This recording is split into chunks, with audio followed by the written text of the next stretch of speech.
Jangan lupa subscribe YouTube channel Metro TV News dan jangan lupa nyalakan notifikasinya. Pemirsa, untuk mewujudkan kebebasan memperoleh informasi bagi masyarakat yang mencerahkan, pekerja pers di negeri ini memiliki keleluasaan yang tidak sepenuhnya bisa dimiliki oleh sesamanya di sejumlah negara. Keleluasaan itu adalah bagian dari kemerdekaan pers yang bebas dan independen dalam memerangi misinformasi dan juga disinformasi. Namun jelang 77 tahun kemerdekaan Republik Indonesia, pers di Indonesia dirasa masih belum sepenuhnya merdeka, hanya lebih leluasa. Meski demikian, perkembangan tersebut dirasa melegakan.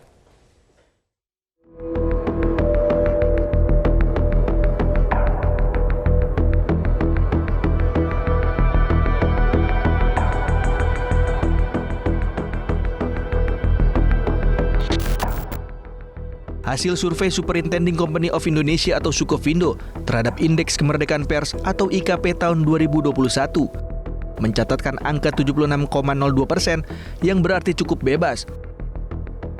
Angka tersebut meningkat 0,75 dari tahun 2020, di mana angka IKP berada di 75,27%. Ada 3 variabel indeks kemerdekaan pers yang digunakan dalam survei ini, yaitu lingkungan fisik dan politik, lingkungan ekonomi, serta lingkungan hukum, yang mana peningkatan juga terjadi di masing-masing variabel penelitian. Pada 2020, IKP pada lingkungan fisik dan politik berada pada angka 76,04% dan meningkat menjadi 77,10% tahun 2021. Lalu pada variabel lingkungan ekonomi meningkat dari 74,67% pada tahun 2020 menjadi 74,89% pada tahun 2021. Dan IKP pada lingkungan hukum tahun 2020 sebesar 74,57% naik menjadi 74,87% pada tahun 2021. Meski demikian, indeks kebebasan pers Indonesia belum masuk dalam kategori bebas, sebab untuk mencapai hal itu dibutuhkan indeks kebebasan pers minimal 90%. Hasil survei IKP selama 5 tahun terakhir memang menunjukkan peningkatan kondisi kemerdekaan pers nasional. Namun masih terdapat beberapa fenomena yang mengindikasikan bahwa pers nasional belum sepenuhnya bebas. Sebagai contoh, masih adanya penegakan hukum yang tidak menggunakan undang-undang pers dalam menangani kasus pers. Selain itu, masih adanya sejumlah kalangan yang mengadukan pers tidak ke Dewan Pers. Padahal dalam amanat undang-undang pers disebutkan untuk produk pers, produk pemberitaan harus diadukan atau diselesaikan di Dewan Pers, bukan di pengadilan umum. Fenomena ini memunculkan kesan karya jurnalistik yang merupakan karya intelektual ditangani dengan pendekatan hukum pidana, sehingga diperlakukan sebagai tindak kriminal. Di tengah peningkatan indeks kebebasan pers, draft rancangan Kitab Undang-Undang Hukum Pidana berpotensi mengancam kemerdekaan pers. Dewan Pers menyebut ada 14 pasal yang mengancam kebebasan pers di tanah air. Sebelumnya pada tahun 2018, Dewan Pers telah mengajukan usulan 8 klaster pasal RKUHP yang dinilai bermasalah yang berkaitan dengan kebebasan pers. Namun masukan Dewan Pers dan konstituen tidak dimasukkan dalam draft RKUHP terbaru, sehingga desakan untuk merevisi 14 pasal yang kembali muncul tersebut. Ketua Dewan Pers Profesor Azumardi Azra menambahkan bahwa dalam draft RKUHP yang terbaru ini justru ada 9 klaster dari 22 pasal umum yang mengganggu hak berekspresi.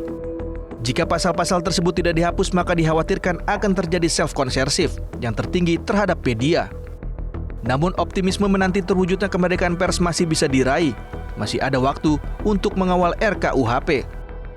Reformulasi dengan mengeluarkan pasal yang tak seharusnya ada masih bisa dilakukan.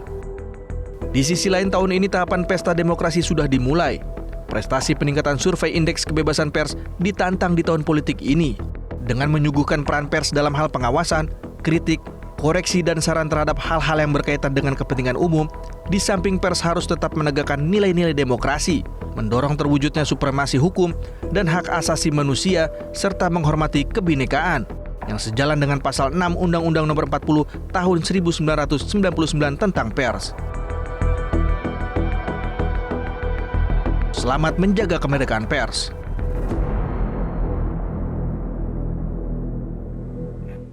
Pemirsa, lalu seperti apa indeks kebebasan pers di Indonesia dari tahun ke tahun? Mari kita simak datanya berikut ini. Pemirsa, kalau kita lihat dari tahun 2017 angkanya berada di 60 67,92%, meningkat lagi di 2018 69%, 2019 73,71%, kemudian 2020 75,27%, dan di 2021 meningkat di 76,02%. Kalau kita lihat trennya ini memang meningkat pemirsa, dan skor indeks kebebasan pers atau IKP Indonesia yang mencapai angka 76,02% di tahun 2021 ini naik tipis 0,75 poin dibandingkan pada tahun 2020 sebesar 75,27%. Nah, hal ini pemirsa membuat kemerdekaan pers di Indonesia masuk sebagai kategori cukup bebas. Indonesia juga masuk dalam kategori tersebut pada tahun 2020, di mana sebanyak 17 dari 20 indikator pembentuk IKP ini tercatat mengalami peningkatan pada tahun 2021 yang lalu.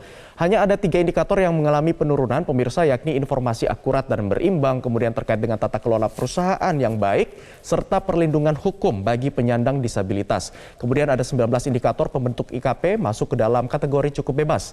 Hanya indikator perlindungan hukum bagi penyandang disabilitas yang masuk sebagai kategori cukup bebas, lantaran skornya ini menurun menjadi 62,08 pada tahun 2021 lalu. Nah, pertanyaan berikutnya, lantas bagaimana dengan indeks kebebasan pers di daerah? Kita akan lihat indeks kebebasan pers di beberapa provinsi di tanah air. Pemirsa, kalau kita lihat di Kepulauan Riau ini menempati angka paling tinggi dengan indeks kebebasan pers dengan angka 83,30%. Kemudian di Jawa Barat 82,66%, Kalimantan Timur 82,27%, masih berada di angka 8 Sulawesi Tengah, Kalimantan Selatan, dan juga Sumatera Barat yang berada di persentase 80% lebih. Kita akan lihat lagi di grafis berikutnya di provinsi selanjutnya pemirsa. Kalimantan Tengah, Sumatera Selatan, dan juga Sulawesi Selatan sampai dengan Jambi ini masih berada di kisaran 80%. Namun Nusa Tenggara Barat ini berada di angka 79,33%. Kita lihat lagi di grafis berikutnya di provinsi mana saja. Kalau kita lihat tadi di kawasan Riau yang indeksnya yang cukup tinggi, kemudian di Jawa Tengah di angka 79,12%, Sulawesi Utara 79,12% juga, sama dengan Kalimantan Barat, Bengkulu, Bangka Belitung, Yogyakarta juga berada di angka 77%. Grafis berikutnya kita akan lihat lagi di provinsi selanjutnya ada Nusa Tenggara Timur, Lampung, dan juga Sulawesi Barat ini berada di 77%, Kalimantan Utara dan juga Riau berada di angka 76%, sedangkan Aceh berada di 75,86%. Grafis berikutnya lagi kita akan melihat pemirsa di provinsi mana saja terkait dengan indeks kebebasan pers di 34 provinsi di tanah air. Ini memang setiap tahunnya fluktuatif angkanya. Kalau dibalik kita lihat dan juga Sumatera Utara hingga Jawa Timur angkanya berada di kisaran 75%,72 hingga 0,06%. Kita lihat lagi di grafis berikutnya di wilayah mana saja terkait dengan indeks kebebasan pers. Pemirsa, ini ada di Banten 74,94%, di Gorontalo 73,89%, Papua Barat ini angkanya menurun di kisaran 3% menjadi 70,59%, kemudian di Papua 68,87% dan juga Maluku Utara 68,32%. Kalau kita lihat memang persentase yang berada di 80%, di bawah 80% atau di bawah 75% ini berada di Papua Barat, Papua dan juga Maluku Utara, dengan Maluku yang memiliki posisi paling bawah yakni di angka 68,32%. Dan pemirsa, skor IKP ini memiliki skala 0 sampai dengan 100. Semakin tinggi nilainya, maka kemerdekaan pers juga dianggap kian membaik. Ada 5 kategori yang membaik dalam skor IKP, yakni tidak bebas, kurang bebas, agak bebas, cukup bebas, dan juga bebas. Di mana rentang skor ini berkisar dari 1 sampai dengan 30 yang menandakan bahwa kemerdekaan pers tidak bebas. Sebaliknya, rentang skor 90 sampai dengan 100 mengindikasikan bahwa kemerdekaan pers ada di kategori yang bebas.